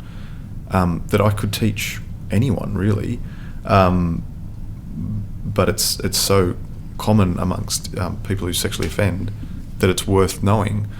So I've got one client at the moment who I'm working with, and we're working on how to get a girlfriend because he's petrified. He's absolutely terrified. And he's an offender. And that's what we're working on. Now, if you looked at that on a treatment plan, you're working on how to get a girlfriend, but he's a sex offender. You can't help him get a girlfriend. It's horrible. It's going to offend against that girl. But a lot of what he was getting out of victims, granted he hasn't had any contact offences, a lot of what he was getting out of the victims were things that similar things that we might get out of a healthy relationship. They're not, but they're sort of contrived intimacy and things like that. So how can you trump that? You work towards being really good at having a meaningful relationship. And again, I'm just asking, but that particular kid would, correct me, he'd have no idea how to deal with women, so am I correct with that? He had no real idea how to deal with women? Not particularly. He's had, this one's an adult, he's 35, he's had some experience, but it's never been positive. And would that also be going back to what we were talking about, neural pathways and cognitive behaviour, and that so something might have happened to him with his mum, and then move forward, and never got the ball rolling, so to speak. Doesn't know how to deal with his mum. This particular one was using heroin for a long time during his formative years. So those years when you're a teenager and you're learning what girls do and what they like and how to talk to them, he missed all that. His life was on pause because he was on the nod for a long time. And that's a horrible time to be addicted to substances, because there's a whole bunch of social learning that you do that you miss out on. You don't get it. And that would be the same. It doesn't have to be drugs. So yeah, sure. So if during that time you missed out on how to interact with the other gender or whatnot for whatever, so a kid, say a young boy that got abused, that he may not know how to interact. Yeah, or what he thinks his interaction is completely inappropriate, which is also a correlatory experience as well. There is correlation between it's not out and out going to happen, but if you were a victim, there are correlations of you being an offender later in life. That's not necessarily to say if you're a victim you're going to become an offender. That's certainly not the case. But it is something that needs to be addressed. Dave? Oh, my head's spinning. What'd you say? My head's spinning. There's just so much to sort of reflect and think on. I have a question then. You go to a party or something, and like we've spoken about this before, and I mean, you probably say you do something else, I don't know, but you go to a party and somebody asks you what you do, and ultimately you end up talking to people, and then it comes out that you are a violent, therapist for violent sex offenders. Do you get a lot of controversy surrounding that, where people might be shocked and disgusted? I learned that lesson the hard way, and I still really regret it to this day. When I first started in the field, it was something that was a status thing. It was something I knew was edgy, and this is many years ago. And I was out, and someone asked me what I do, and I said I work for juvenile justice for the sex offender program, and we talked a bit about that, and he became very withdrawn and left. Without saying goodbye or anything, and I found that his brother had recently suicided successfully after being abused sexually, and I was just very insensitive to that, and I didn't know, I didn't even bother to ask. So now I approach that very differently, and I should have known that for a lot, given such high rates of sexual abuse. Because people think, you're on their side or whatever. So now when I get asked, I just usually say I'm a social worker by trade, or I work for uni or juvenile justice, and then get a bit of a feel for it and trickle in what I do if the conversation is headed that way. Because just to put it so the nature of your work, how's it go? Like how are you a non-violent sex offender? Sure. Yeah. You know what I mean? But You're a sex offender. You come in and you speak. They speak to you, and your job is not to go, "You're all right, buddy." No. Go back out, whatever. Absolutely not. So my job is just to to say, clarify what it is that you do. My job is to say, this is what I think. These are significant problems that we need to get fixed. Otherwise, you're at risk of things happening in the future. These are the things that we need to work on. It's not necessarily, and there needs to be buy-in from the client to agree to work on those. Otherwise, it's very difficult. It's a very different. To walk into one of my sessions and then to walk into sort of a therapy session. Therapy session is a very different experience, and it needs to be. So with the people you work with, are they incarcerated or are they? Yes, sometimes, not necessarily. Not necessarily. So what's your objective then for the ones who they're incarcerated and the ones that are out? They're two very different. No, I'm not. The only added thing that I want to do if they're incarcerated is prepare them for life in the community as well as possible. If zero or poor transition planning is done from custody to community, you can assume that they are as high risk as possible. So you need to set that up really well. You need to get the family and the support people in and talk about it. And I won't bore you with details, but there needs to be a lot of work done. When they're in the community, I am overarching, if I'm going to give it a statement. I would say I want to reduce their risk of reoffending by promoting a good life, a pro-social life. Yeah, I think that's pretty robust. Yep. So with this, I don't know, there's a register or what does that play in your role? So there's some, We're talking about Sex Offender Registry? Yeah. So that's run by police with the premise of monitoring predatory sex offenders. The way that's assessed is based on the offences. So if they've got a certain type of offence or a certain number of a certain other type of offences, they have to go on this registry. And then they give the police the emails, phone numbers, Facebook address, etc., and police will come and drop in on them every now and then. I've got a friend and colleague in America who does a lot of research around this, and she's found that there's no reduction in reoffending rates because of the Sex Offender Registry. It doesn't actually do anything in terms of stopping people getting hurt. What it does do, what they have found, is that it harms the perpetrators. So if I was going to have a conversation with someone about the sex offender registries across the world, and so in America sometimes if you move in, you have to go door to door to all your neighbours and tell them you're a registered sex offender. That doesn't do anything but harm the offender. Now, if I'm talking to someone about it and they say, I want to see these people harmed because they've harmed others, I want retribution, I can't argue with that. Yeah, it's a different conversation. It's a different conversation. If you start to tell me that it's to keep the community safer, then I'll go toe to toe, because it doesn't make anything safer. If anything, and I'm not, I'm barely allowed to work here, but I hardly do my job. So, but if anything, would it not just push that person further into isolation? You could absolutely. Would it not make him a more efficient sex offender in the sense that it's going to push him further and further? You could very easily. They'll look for more vulnerable victims. That's right. You could mount an argument to say that that's making them more dangerous. What's the actual figures on that? Not necessarily on that specifically, but on the reasons as to why it doesn't work. What do you mean? You said that if somebody said to you, it's to keep the community safe, and you say, I'll go toe to toe with them. Oh, the recidivism rates are pretty stagnant. In jurisdictions where you've got it, or where it's really strict, or where it doesn't exist at all, sex offending rates it's the same. Pre and post adjudication, it's not. That doesn't change anything. If it did, it'd be fine. I'd go, okay, do it. That's cool. It's making the community safer, but it doesn't. It doesn't actually reduce the rates. So what happens? What can you do instead of, or as well as, the sex offender registry? Oh, the mandated treatment. So you need to go to treatment, or you go back to prison or something.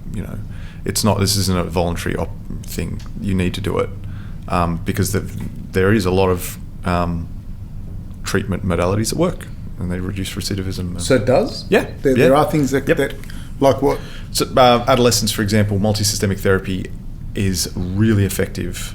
So that's a form of treatment where family are involved and you're looking at systems and building relationships and other things. But that yields really good results. CBT, even just regular CBT. Even, interesting piece of research I read a little while ago. If a parole officer has a good relationship with their client, and by a good relationship I don't mean a friendship, I mean a clear therapeutic alliance, and they don't do anything that's particularly useful, those clients reoffend less, purely because they've got a model that they respect and they learn how to operate socially just by those conversations. So there's a lot of stuff that works. The difficulty is in my field is public opinion. So if we wanted to build a rocket, if we wanted to go to the moon, we're not going to talk about it on Talkback Radio and say, you know, we should be using hydrogen as a fuel and the spaceship should be made of titanium and whatever. That just doesn't happen. We leave that to the experts. When we get sex offenders, the public becomes a driving force in decisions being made. Now, if that was the same with rocket scientists, our rockets wouldn't go very far. So we're really behind the eight ball in implementation of what we know to work, because it often looks soft. You know, we need the registry, otherwise we're being soft on crime. And if you're soft on crime, that'll make, we'll be a lawless society. But if you have mandated treatment, I think that you would have to be registered to do the mandated treatment. Well, yeah, you not. The court tells you to go to treatment. If you don't go to treatment, the treater will tell the court, and the court says issue a warrant for his arrest or something. So you're still being registered by the court, but it's not a. No, I understand. But yeah. what I'm saying is, like, if you're saying the sex offender registry doesn't work, and somebody says, well, then you're being soft, right? But what you're saying is not, we'll let them go out and do whatever. You're saying no, you still have to go to mandated stuff treatment, needs to happen, whatever it is, and that's a form of registry. The difference is the police. So that the sex offender registry is about monitoring. So the police know who you are, the public knows who you are. They monitor your Facebook account. They all that monitoring sort of stuff that parole officers can do. Really, that the police wouldn't have control of that. Can I go and look if there's a sex offender down the road or something? In New South Wales, possibly. I'm not sure how the adult registry works. If you ask police, they'd tell you. I would assume it's not. And you can look at court records. That's all. The only place where you'd have difficulty in finding information out is in children's courts, which are closed courts. But sometimes children's courts get bumped up to district court, and sometimes that gets. But by and large, just from the conversation we're having, I could look up right now, and I could on my phone and tell you who's listed for what offences now at Campbelltown Court. yeah. But by and large, aside from what you just said then, the vast majority, like, it's very prevalent in our communities. And so we would know who's registered, but we would not know who's not registered. And that's right. You would, like, the people that are more efficient would be not registered. Absolutely. It's like police checks for Uber drivers. Do you know what I mean? Yeah. It filters out the ones that have already got a criminal record, but not the ones that are going to become. And then there's like, and I've seen this, like, just in the nature of the work that I do, like, I want to be careful here not to incriminate yourself. No. The nature of the work that I do, where I see people, and like, I've seen other coaches and I've seen teachers in certain cases where there's no proof of it for me, but I just look at them and I do the maths, and there's been a couple of situations recently where that's happened with people that I kind of know and whatnot. Yeah. And that the girl would probably go out, let's say it's a guy and a girl, the girl would probably go out on a limb, like, not even go out on a limb, the girl would say, No, it wasn't because I was A, B, C, and D. Right, like I looked older, or he was my teacher, but I looked older, or he was my teacher, and I saw him at a club, or I don't know, whatever.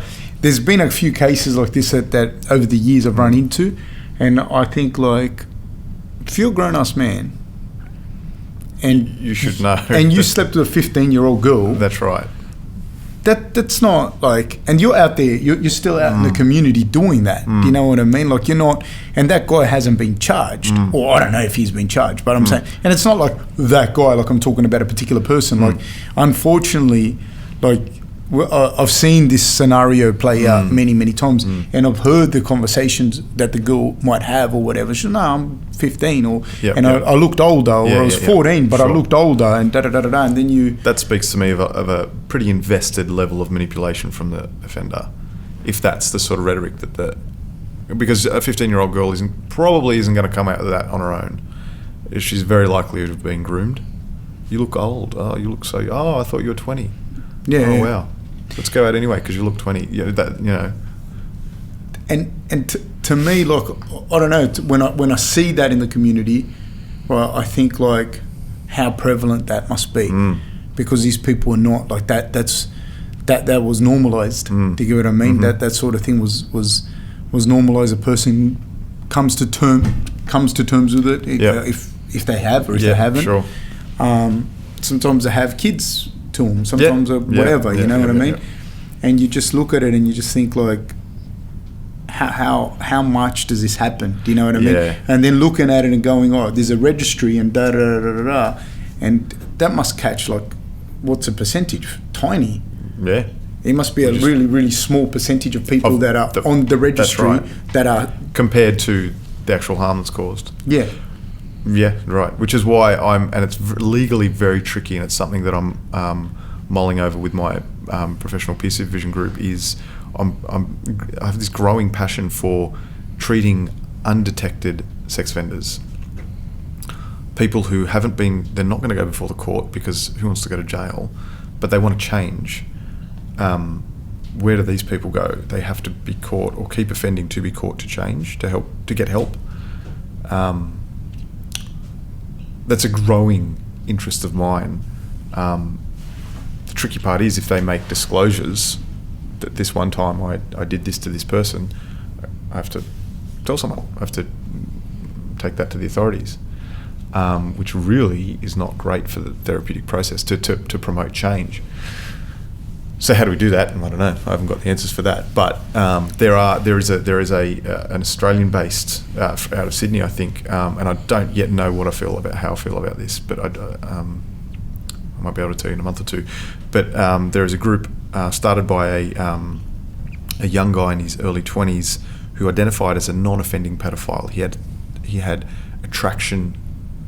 He felt attracted to young children, and he didn't like it, and he wanted to. He went and saw a psychologist. The psychologist wigged out, didn't know what to do, because it is a very niche field.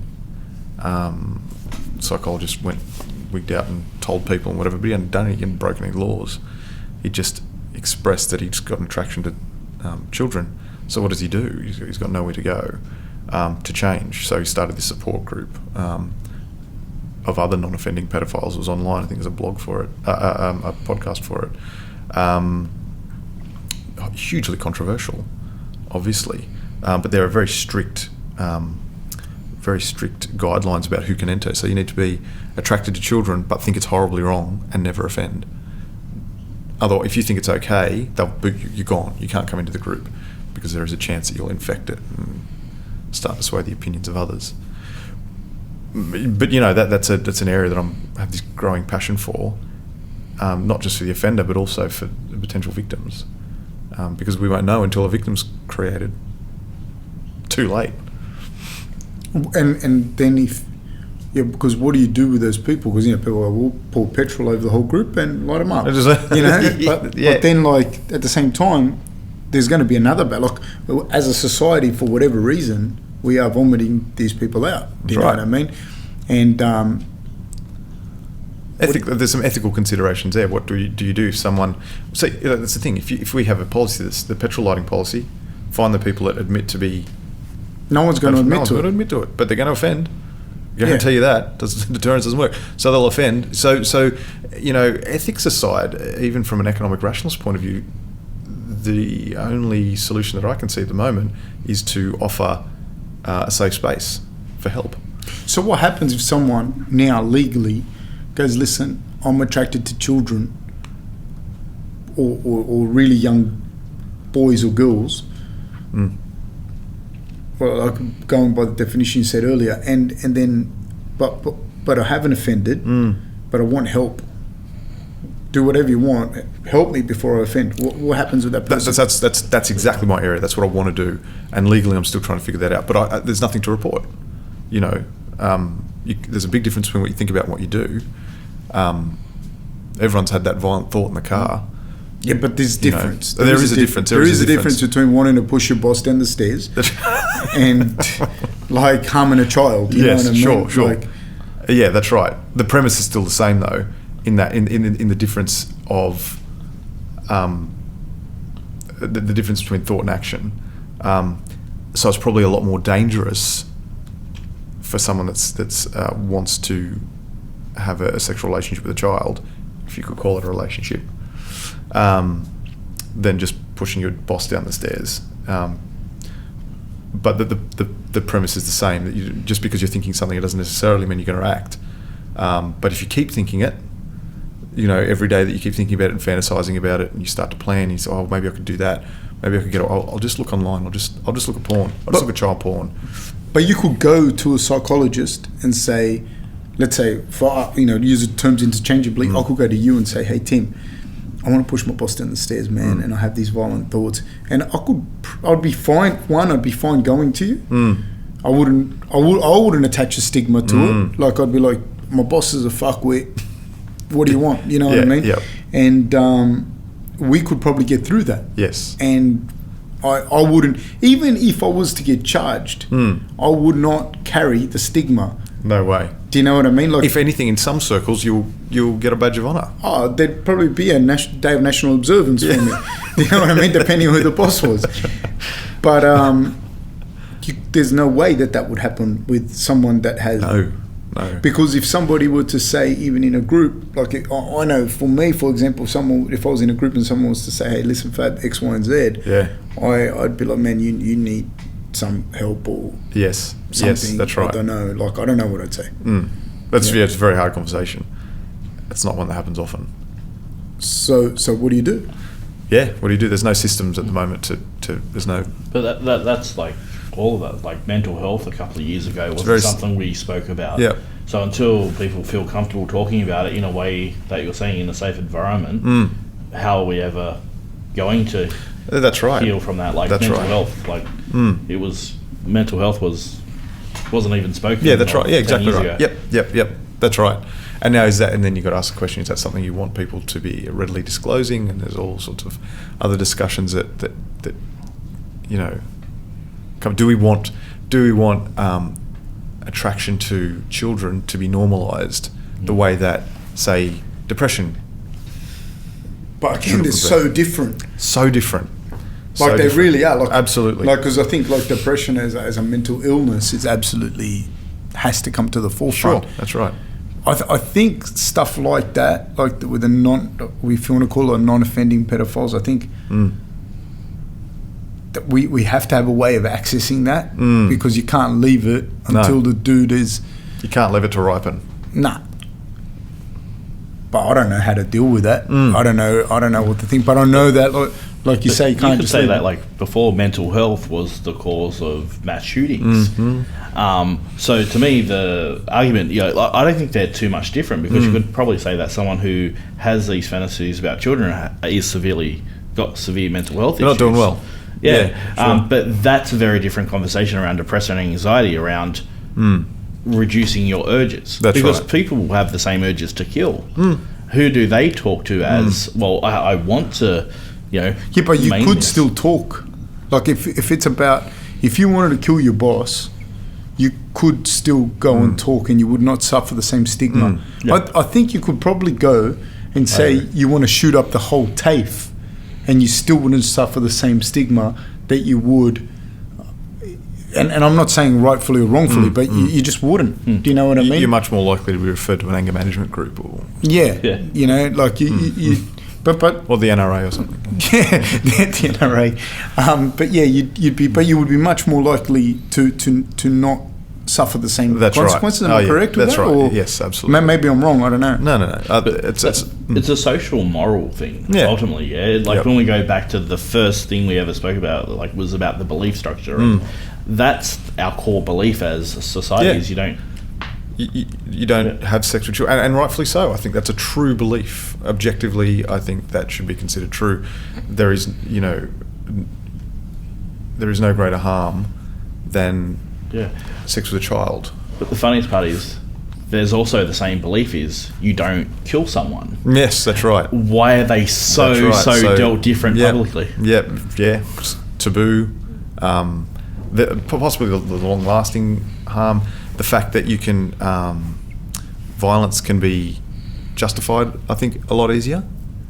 And I think most people have had thoughts of some level of violence. And so you're able to relate to some sort of violence. Yes. Not everyone has had thoughts about... No.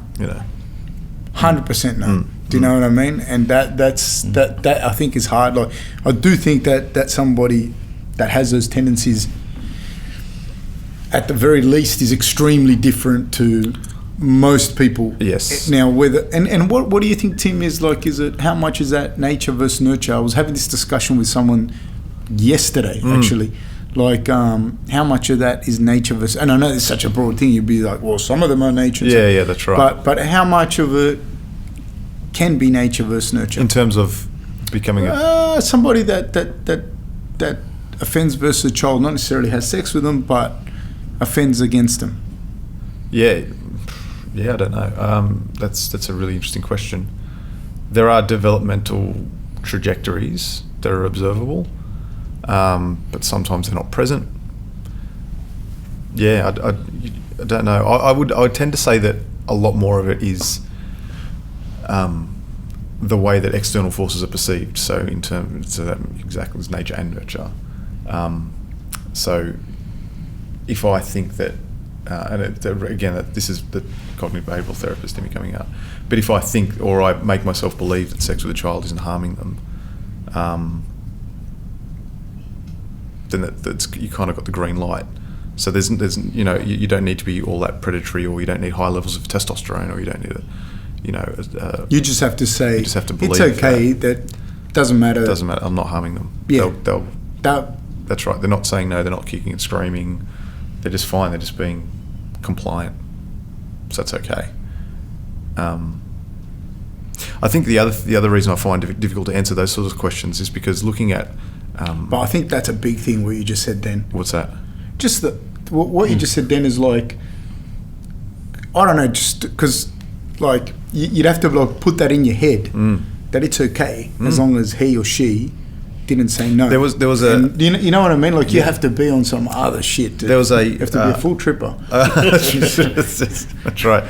A couple of years ago, there was I think it was a Four Corners report of an English guy who reported to be a non-offending pedophile. Didn't call himself that. But he was advocating for the legal age of consent to be dropped down to 4 years of age. What?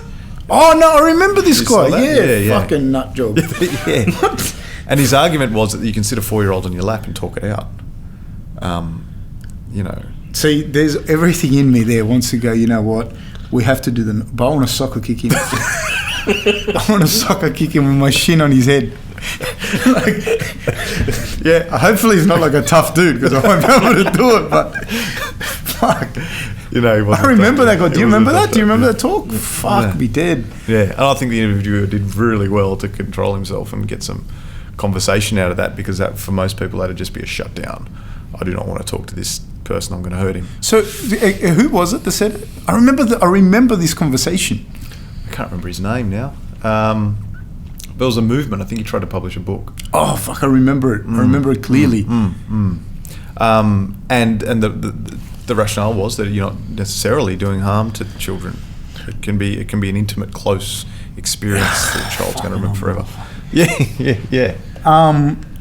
On that, you were saying, I remember having a conversation with you and you're saying, like, if you've been offended against when you're 8 and then that messes up your development. So, this guy's talking about, by and large, I believe, offending with a 4-year-old. So can you explain to us what we were talking about before with the brain development? If you were offended on, like if you were the recipient of sexual abuse, it happened at 6 or 8, 10, 12, 14, 16, 18, and how that affects your actual chronological age? It's difficult to say because it's not global. So it might affect, it may affect your sense of self-worth and your ability to interpret social cues, but it might not affect your academic ability. Right. Do you know what I mean? So 100%. Yeah. I do. So it's kind of difficult to say, and it's Can also. you elaborate on even what you said then? Because that's you might be offended against as a 7 or 8 year old and think that. And believe that the only way that you can get love and acceptance is to have sex with someone.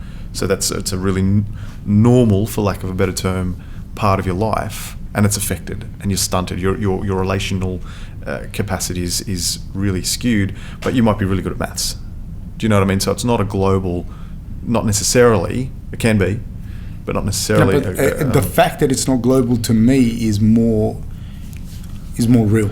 Because that's very prevalent. Like I'd imagine that would happen a lot. Like that would happen, and then the person has those thoughts, but they're still very good at basketball. Do you know what I mean? Like That's right. That doesn't necessarily mean they're a happy basketballer.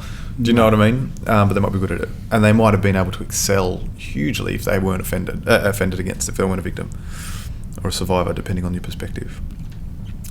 So it's very difficult to pin down, and certainly from my disciplinary background, I tend not to pin things down so scientifically, because I think the human condition is far more complex than science allows us to study it. I think we do pretty well, but overall, if we start getting too prescriptive, I think we can lose people. How good is services that we have at the moment for both the perpetrator and the victim or / survivor of it? Like the services where, So like we've touched on the thing with the offenders, and I guess not really on the victims. How good are you? How well, like, yeah. In terms of victim services, I understand they're quite good. I wouldn't be able to tell you, and I do have to be careful in what I say because I am employed by the Department of Justice for the other side of the question. I will say that public funding for sexual offender treatment isn't popular. You know what I mean? If you're going to put money into a children's hospital versus offender treatment, you put it in the hospital. I get that. I can understand that. So that kind of does limit what we do with them. And I will also say that there isn't a great deal of niche treatment providers available. There's a list on the Kids Guardian website. It's got a whole bunch of names, and that's statewide, and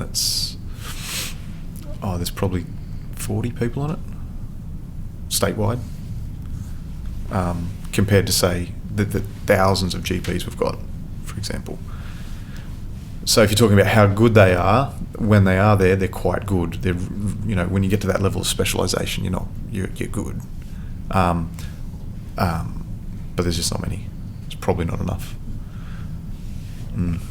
I've found it with people I've worked with, more women experience domestic violence, which is slightly a bit off that, but I have trouble putting them into emergency like housing or relief and stuff like that too. So that's an interesting thing too. Like, so with the kids, do they go into foster care, or what happens with these kids who have been, because obviously there must be are the parents seen as being neglected? That's all case by case. You have so I've only worked with 2 or 3 female offenders, and they're all soliciting type offences. They weren't directly causing the harm. Often with sex offenders who are considered co-offenders, and when they're male and female, the female will be a mum or a stepmum, and they might be essentially providing access for the offender. Now, if you were going to put all of those three into the one place, that might be considered really risky for the kids. So you probably wouldn't do that. Any fax worker would be onto that pretty quickly and say the kids have to go over here, mum, you have to go over here, and generally the parents are in prison by that stage, or on bail at least. It's really case by case, and that is really up to the quality of the person making the decisions, usually from fax or jurt. But just in government funding around this area, it's interesting too. Like, as you said, this is popular, but this is not. Yeah. But emergency accommodation and support, it's always going to be slim. It doesn't make money, so why give it money? Yeah. Do you know what I mean? It's non-profit. The people that are accessing those services don't have much of a voice. So I'm just to illustrate that point. Apparently at uni I'm known as a bit of a hard marker. I didn't know that until I got told by students. I said, "Stop crying." No, no. And I kind of didn't make any apologies for that, because the cohort that we're going to be working with don't have the nous. They don't have the access to social resources to go, you know what, you're not very good, I'm going to go find someone else.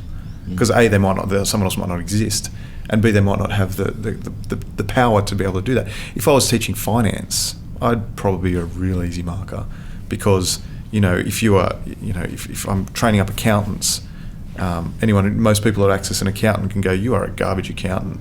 Going to go to another one. I'm going to go to another one. That's and there's right. heaps of them. They're all over the place. Same as lawyers. Yep, all that. You're fired. I'm going to get a different one. Now, if I let a student pass through a sort of substandard student pass that probably should have failed with some dodgy skills, they're going to end up with someone really vulnerable who doesn't have the power to go, you're crap, I'm going to go find another one. So that's now my fault. Do you know what I mean? So the funding is slim, and I would like to see the quality of the people working in my field improved continuously, because the funding's never going to be good. It doesn't matter how rich the country is; it's never going to get a significant amount of the pie. Funny thing, we run a lot of programs like diploma in community services and all those sort of stuff. It's funny, the people that attract themselves to those courses are previously from that background. Yes. So they think that they can give back, but realistically, a lot of people don't actually deal with the stuff we originally spoke about, which is your beliefs and your trauma and all that other stuff. So are they the best people to provide advice? I've seen the best and the worst So I used to I used to work a lot with people that were long-term users of cannabis as well, and I've seen the best and the worst treatment providers with a history themselves. And the worst is because I know how it is. You need to do this. I was the same. Yeah. As soon as you say I was the same, you're not listening anymore. You're not the same. You're an idiot. Yeah. Stop it. That was a bit harsh, but you know what I mean. Yeah. So to stop it. But that's the premise that they walk in at. I've lived this experience, now I can give back because my experience has taught me. Your experience has taught you what it's like for you. And that's cool. That's good, and I dig that. And I'd like to hear that You've got a little story. bit of perspective. And Yep. You've got some perspective. You've got some perspective. Even if you've got that perspective of the social pressures of drug users, for example, that your client might not experience those pressures in the same way that you do. So you can't assume anything, but it can be very difficult to take off your own, to empathise when you've got such a huge experience yourself. I'm always really want to have, if I was going to hire someone and they disclosed a history themselves, I certainly wouldn't write them off, but I would want to have a longer conversation about themselves and how they've come through and how that might affect their work and whatever.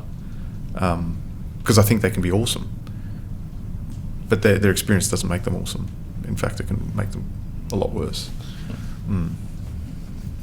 No, it just it's funny when you says that. Like, it's the same thing with like coaching and teaching and that. Yeah. And it's the same thing. Like you think like, I'm cool. a good fighter. That doesn't make you a good coach. Yeah, or they say, I went to Olympics, and I'm like, cool. Did you keep the jacket? Like, because that's like, what you know what I mean? Like, I would keep the jacket. That doesn't mean shit right now, because like, Justin Lang was here the other day when he was doing the podcast, and that's what he was saying. He was going like, that's all good. You're a great football player, but now you're coaching, and you're day one of coaching, and I think it's the same kind of thing. Yep. As like, you were doing A, B, C, and D, and now today's day one of That's right, of this being new a therapist. That's right. These people are not you. No. You know, No. and you got to understand that. I'm anything from you, Dave? No, I think I spoke more enough on this one. It's been great for me personally. I think I learned a lot about myself. I'm not sure if that's a good thing or not. Yeah, probably not. I might need to have another couple of hours with you after this and debrief. No, but I think with a lot of conversations I've had with Tim over the years is just when we talk about stuff like the internal rules, another thing that we spoke about a lot and that I apply in my coaching is the stuff like with inner monologue that people have, like self-talk and things like that. They're things that and this thing now that we've started talking about like makes a lot of sense around the like neural pathways and how and when they were formed. And I watch. It's funny, man, because there's some guys, and I work in a weight division sport, right? I work in a weight division sport, and there are some people, and people go, it's a discipline, and it's a blah, blah, blah, blah, and I think, thank you, be sure to read the literature that you wrote, That's right. you know, in between recess and lunch, because I think, like, now when you start to put these things in perspective, I see like heaps of dudes struggle, and I'm talking about top end athletes with the weight cut.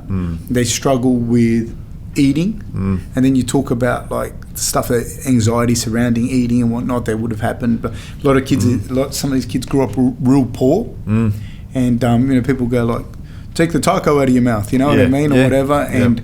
I think although that information was very insightful and that advice I'm sure is going to go a long way, and I look at it, sometimes it's not my guy, and I'm looking at it, and I'm thinking, this guy's got, okay, and it's obvious that this guy has a problem. That's right. He's not lazy, he's not undisciplined. There's something else going on. You need to understand, we need to get to the bottom of that. And I see it with some of my guys, like there's certain things, certain triggers that they have, and they're all very different. They're all very different. Some of them, they have no problems putting the fork down. Others go, I love eating, but I've got no problem putting the fork down. And I know others...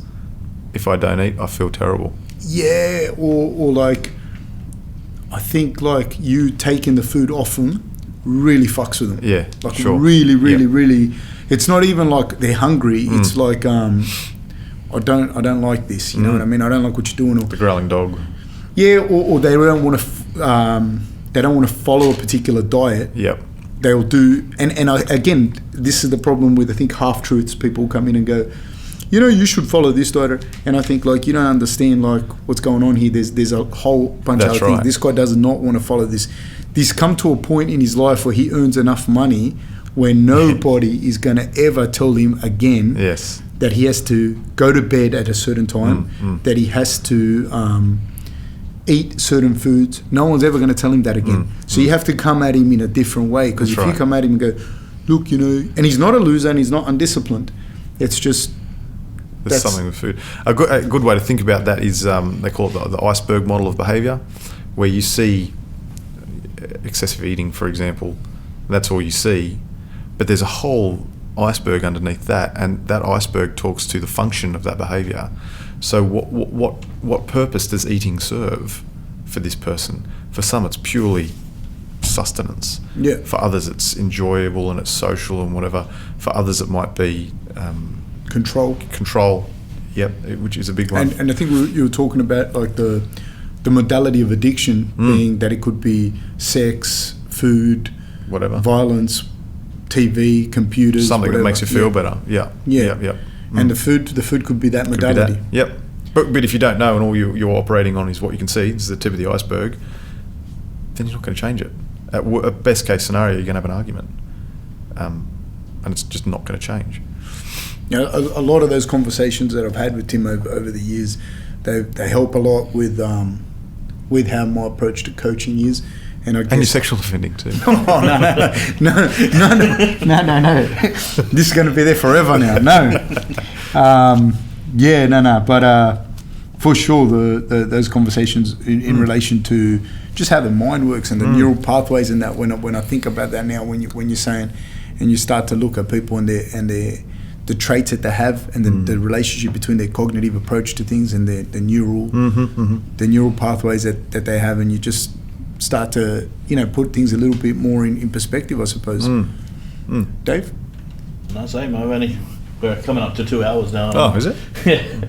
But I think that's the nature of this conversation. I think we could talk about it forever because there's so much, and I think we just scratched parts of not even what you've been studying it for years. We haven't even. I feel like I could do a PhD. Yeah, but that's me. Honours? Can you just pass him? Yeah, he'll be fine.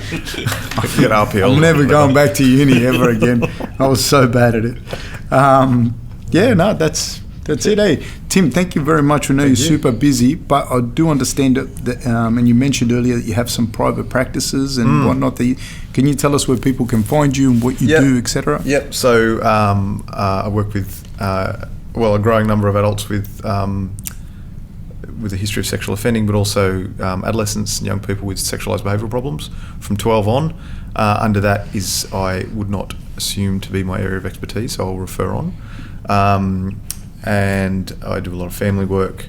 It's not the sort of industry that sort of is a big plug, but at the moment I'm found on LinkedIn. I'm wrestling whether or not to make a website, just given the nature of the work that I do.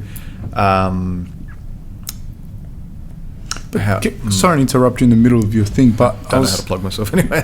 Well, no, but I am gonna kind of give you a plug for that, because I think it is it's a prevalent problem in our community. Right, yes. And sexualized behavioral problems and whatnot are rampant. They are. Everybody would more or less know someone one removed. And I think they do need people like you we need people like you to be able to ascertain what has to happen. Yeah. I don't know what to do. I have a visceral response, which is absolute disgust. But that's not going to deter people on a larger scale. No, or fix the ones that are already there. Yeah, it's not going to do anything. Right. Even if you were able to exercise your visceral reaction, it's still not fixing the situation. No, it's a lot harder than that, a lot longer. The other thing that I want to get into and I'm particularly passionate about is healthy sexual development for adolescents, particularly with pornography being so easily accessible. We've all got phones right now. We could all sneak off to the toilet for 5 minutes and make a phone call. Anyway, I don't want to talk about that. So, and I've got a program written that I've taken a lot of adolescent males through that's been really successful, that I want to try and get into schools. I've trialled it at one school down past Wollongong with a lot of success. That would be a good plug. That's a lot of early intervention stuff, particularly for the non-recidivist sexual offenders who cause harm. They're never going to offend again, but they've done some damage. I think if we embed a healthy, proper version, particularly of masculine sexuality, I think that'd be really helpful. But at the moment, sex ed at school is kind of limited to put this in there and stuff comes out and you have a baby or you get AIDS and make a mess. It's kind of biology at best, fear-based biology. The stuff that I take kids through, that just very quickly, the program that I trialled in that school past Wollongong had in one of the groups it was a group full of, they were about 14, 15, whatever year that is. Year 9, year 10? Yeah, about that age. Yep. All on the edge of the seat. The head teacher for PE started talking, like giggling and talking to one of the students next to her. And that was, what's happening? Where am I? And then I started using words like sex and orgasm and cum and all these sorts of other terms that I need to talk about. And she went all red-faced and left. So, and this is the person that's supposed to be the educator on this sort of stuff.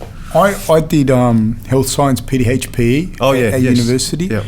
And I realised when those subjects came, we had this teacher, it doesn't matter, she was a fruitcake, but anyways.